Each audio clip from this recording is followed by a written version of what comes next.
Agama Islam Negeri IAIN Palopo. Di kesempatan kali ini saya akan membahas mengenai ekonomi syariah dan ekonomi makro, juga ekonomi mikro. Pertama, saya akan membahas mengenai ekonomi syariah. Ekonomi syariah sendiri merupakan ilmu pengetahuan mengenai aturan yang berkaitan dengan perilaku individu muslim dalam menjalankan setiap aktivitas ekonomi seperti produksi, mendistribusi, dan mengkonsumsi.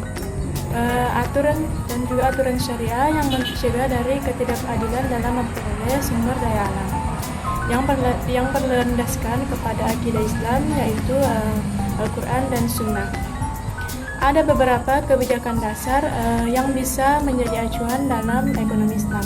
Yang pertama yaitu pelarangan atas riba dalam melakukan perekonomian. Yang kedua yaitu menerapkan akad mudharabah dalam perekonomian. Mudharabah memberikan kesempatan akses yang sama kepada si pemilik modal dan pengelola dalam menjalankan aktivitas perekonomian. Yang ketiga yaitu pelarangan atas konsumsi yang berlebihan atau mubazir. Dalam Islam, yang konsumsi itu harus dilakukan berdasarkan pada kebutuhan real, bukan berdasarkan keinginan, sehingga nanti akan mengakibatkan konsumsi secara berlebihan. Yang keempat yaitu kehadiran institusi zakat sebagai mekanisme dalam mengatur distribusi kekayaan bagi masyarakat. Supaya setiap kelompok masyarakat bisa memiliki akses yang sama dalam mengatur perekonomian dan juga dapat memiliki hidup yang layak. Selanjutnya ada prinsip yang berlaku dalam ekonomi Islam. Yang pertama yaitu tauhid dan juga persaudaraan. Tauhid itu merupakan menggambarkan hubungan antara manusia dengan Sang Pencipta, di mana aktivitas ekonomi yang dilakukan akan sangat terjaga karena seseorang itu merasa bahwa Allah Subhanahu wa Ta'ala selalu melihat apa yang kita lakukan. Kemudian persaudaraan sendiri itu yaitu kita perlu melakukan kerjasama yang tulus dengan sesama dalam melakukan aktivitas perekonomian.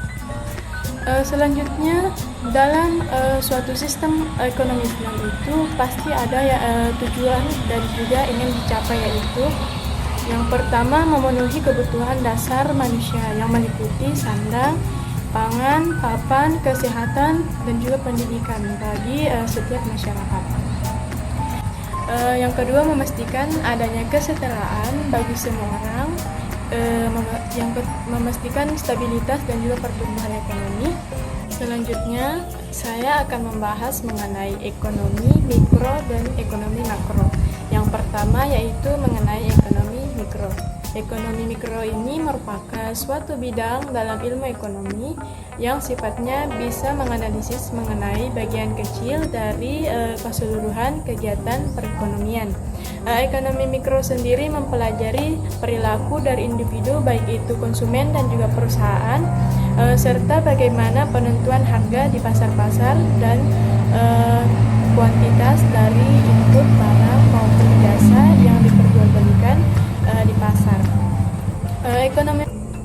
Yang kedua mengenai teori ekonomi makro, di mana ekonomi makro merupakan salah satu bidang dari ilmu ekonomi yang menganalisis kegiatan perekonomian secara menyeluruh atau luas.